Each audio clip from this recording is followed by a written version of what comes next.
And the real reason Po was able to beat Tai Lung after just 1 week of training to the dark truth that Master Shifu, not Tai Lung, was the actual villain all along. Today we're breaking down 10 hidden things you didn't notice in Kung Fu Panda. But first, if you love Po, drop a dumpling emoji. And if you grew up watching this franchise, make sure to hit that subscribe button. Number 1. Master Shifu was the real villain the whole time. What if the villain of Kung Fu Panda was never Tai Lung, but the man who raised him? Because when you trace every bad thing that happens in this movie, it leads back to one person. Shifu found Tai Lung abandoned as a baby. Instead of raising him with balance or wisdom, he trained him with one obsession, becoming the Dragon Warrior, a title that was never Shifu's to promise. When Oogway rejected Tai Lung, Shifu offered nothing. No comfort, no explanation, no defense. He let an abandoned child he raised like a son rot in prison and walked away. Then he did it again. He adopted Tigress, trained her with the same obsession, surrounded her with 4 more warriors just to increase his odds of having the Dragon Warrior come from his school. Oogway didn't reject Tai Lung, didn't reject Tigress. He rejected Shifu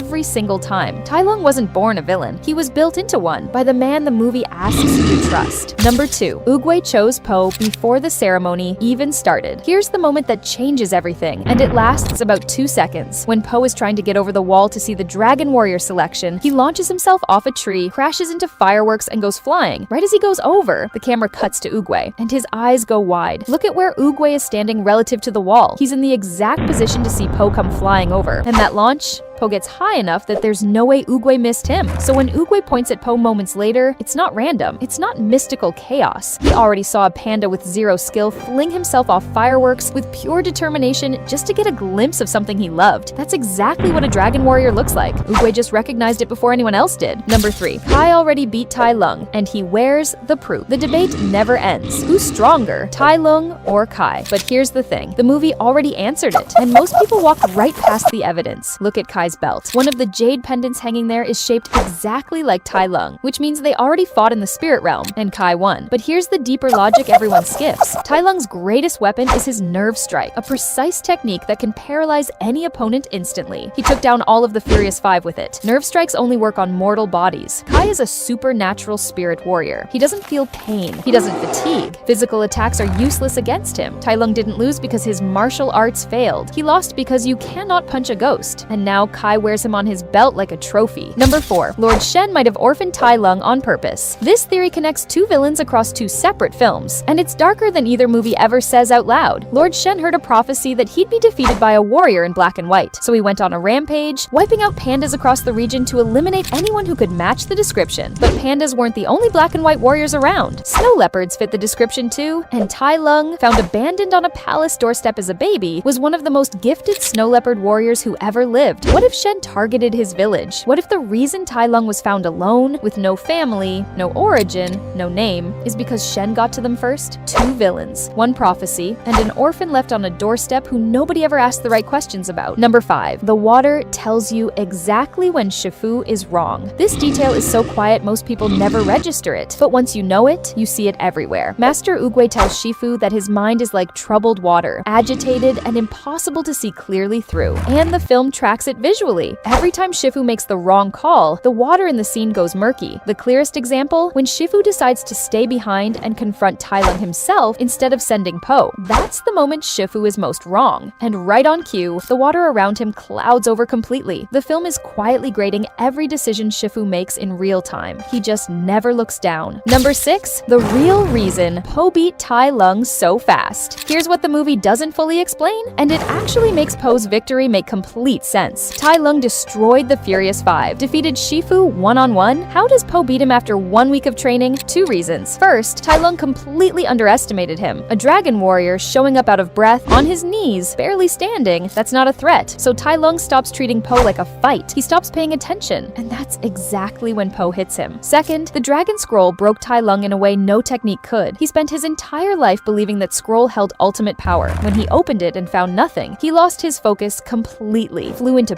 pure rage, and a fighter in blind rage leaves every opening exposed. Po didn't win because he was stronger, he won because Tai Lung defeated himself, and Po was smart enough to let him. Number 7. Kai was in Po's room 8 years before he became the villain. This one is a blink and you'll miss it detail hiding in plain sight since 2008. At the beginning of the first Kung Fu Panda movie, in Po's bedroom, if you pause at exactly the right moment, you can spot Kai, not as a villain, just as a decoration, a figure in the background of a child's room, surrounded by all the other Kung Fu heroes Po idolized. Kai doesn't become the main villain until Kung Fu Panda 3, released 8 years later in 2016, which means the filmmakers planted him in Po's world nearly a decade before his story began. He was always there, in the background, waiting. Most people watched that opening scene dozens of times and never noticed who was already in the room. Number 8. 3 hidden details in Kung Fu Panda. 3 nobody caught. Detail number 1. The Shrek crossover. During the montage of Po and his father traveling to the secret panda village, they pass 2 large stones on the road. Those are the exact same stones Shrek and Donkey pass on their way to Fiona's castle. Same studio, same stones, slipped in without a word. Detail number 2. Oogway becomes yin and yang. When Kai turns Oogway into a jade pendant, pause and look at the design. Oogway's shell forms the yin. His face and body form the yang. The most philosophical character in the franchise gets turned into the most philosophical symbol, and it's right there in the pendant. Detail number 3. Po is still missing. When Kai's minions attack and Po ends up back in his childhood room, freeze the frame. There's a shuriken on the floor. The same shurikens Po was throwing at his wall in the first movie. He's been throwing them at that wall his whole life. He's still missing. Number 9. Why Jen was always the right choice to be the next Dragon Warrior. Most fans questioned it immediately. With the Furious 5 right there, why does Po choose Jen, a career thief, as his successor? But the logic is actually airtight. 2 things are required to become the Dragon Warrior: a good heart and natural talent. Both are non-negotiable. Shifu missed this with Tai Lung. Oogway never chose the Furious 5 because their potential, as pure-hearted as they were, had limits. Then look at Jen. She turned against the chameleon to save Po, proving her heart when it cost her everything. And she taught herself to wield the Staff of Wisdom and channeled Chi after watching Po do it exactly once. That level of raw ability, combined with a demonstrated willingness to choose right over easy, that's not a thief, that's the Dragon Warrior. Po saw it immediately. Everyone else was too busy looking at the resume. Number 10. Kai was different from every villain before him, and it was deliberate. Pull back and look at the full villain roster. Tai Lung, English accent.